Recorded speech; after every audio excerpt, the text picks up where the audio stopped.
Yes तो जी class next हम another example discuss कर रहे हैं अबाउट मैश इंसिडेंस मैट्रिक्स और यहाँ पे जो दूसरी एग्जांपल्स हमारे पास है तो वहाँ पे you can clearly see that we all have already done.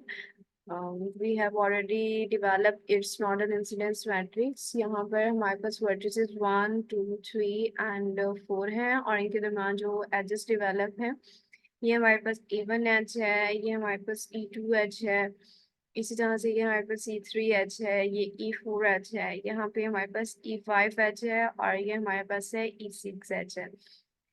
यहाँ पर इन एजेस के बिटवीन जो हमारे पास वर्टिसेस 1 और 2 के दरमियान जो मैश है यहाँ पे एक मैश कंस्ट्रक्ट किया गया है, मैश 1 है। इसी तरह से E6 और E5 में इनके एजेस के बिटवीन जो हमारे पास मैश है इन्वॉल्व वो हमारे पास मैश 2 है। इसी तरह से यहाँ पे हमारे पास क्या है, मैश 3 है। अब यहाँ पे हमें क्या देखना है, इनकी डायरेक्शंस चेक करनी है। तो डायरेक्शंस अगेन एंटी क्लॉकवाइज घड़ी की मुखालिफ सिमत और क्लॉकवाइज घड़ी की सिमत में। घड़ी के साथ से चलती है 12, 3, 6, 9 एंड सो ऑन। तो अब एजेस हैं तो एजेस हमारे पास क्या है, घड़ी हमारे पास एंटी क्लॉकवाइज में चल रही है और एज भी उसी डायरेक्शन में जा रहा है कि डायरेक्शन अगर हम देखें तो ऊपर की तरफ जाएगी।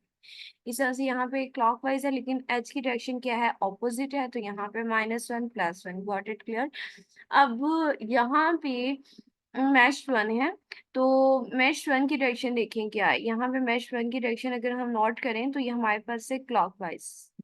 और अगर इवन एज की डायरेक्शन देखें तो वो अगेन वो हमारे पास क्या, सॉरी यहाँ पे एंटी क्लॉकवाइज है, मैश 1 की डायरेक्शन घड़ी की मुखालिफ सिमत है। एज इवन की डायरेक्शन देखें तो वो भी हमारे पास क्या है, एंटी क्लॉकवाइज है। तो यहाँ पे इवन में हमारे पास क्या आ जाएगा, +1। इसी तरह से नेक्स्ट E2 का मैश 1 के लिहाज से देखें तो हमारे पास ये क्या आ रही है, E2 की E2 हमारे पास एंटी क्लॉकवाइज चल रहा है और मैश 1 भी हमारे पास एंटी क्लॉकवाइज है, तो they have same direction. So H E2 में भी हमारे पास क्या आना है, +1 आना है। मैश इंसिडेंस मैट्रिक्स में हम क्या करते हैं कि यहाँ पे रोज की जगह हमारे पास मैशेस होते हैं और यहाँ पे ब्रांचेस होती हैं, एंट्रीज +1, -1 या 0 होती हैं। अब E6 मैश 2 है तो E6 को देखें, E6 की डायरेक्शन अगर हम देखें तो ये एंटी क्लॉकवाइज है, जबकि मैश की डायरेक्शन देखें तो ये हमारे पास क्या है, क्लॉकवाइज है। तो यहाँ पे E6 और मैश 2 की डायरेक्शन भी ऑपोजिट है। सो यहाँ पे इसकी डायरेक्शन जो आएगी -1 आएगी। इसी तरह से E5 और E5 की डायरेक्शन देखिए वो हमारे पास है एंटी क्लॉकवाइज चल रही है, कि वो हमारे पास एंटी क्लॉकवाइज है, जबकि मैश की डायरेक्शन क्या है, क्लॉकवाइज है।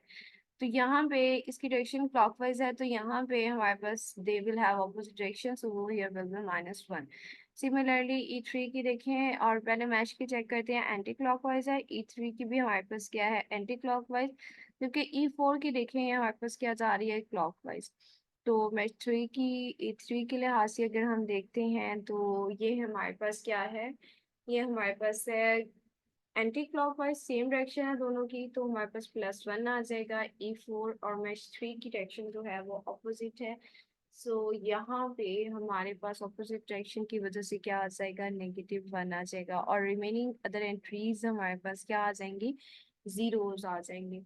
तो यहाँ हम क्लियरली चेक कर सकते हैं कि डिफरेंट ग्राफ्स के हम मैश इंसिडेंस मैट्रिक्स किस तरह से डिवेलप कर सकते हैं। इवन जो हमने नोडल इंसिडेंस मैट्रिक्स के लिए किए हैं वहाँ पे आप कुछ से लूप्स वहाँ इंट्रोड्यूस करवाएं, मैश इंट्रोड्यूस करवाएं और उनके मैश इंसिडेंस मैट्रिक्स डेवलप करेंगे। हम उनके मैश इंसिडेंस मैट्रिक्स इस तरह से डेवलप कर सकते हैं।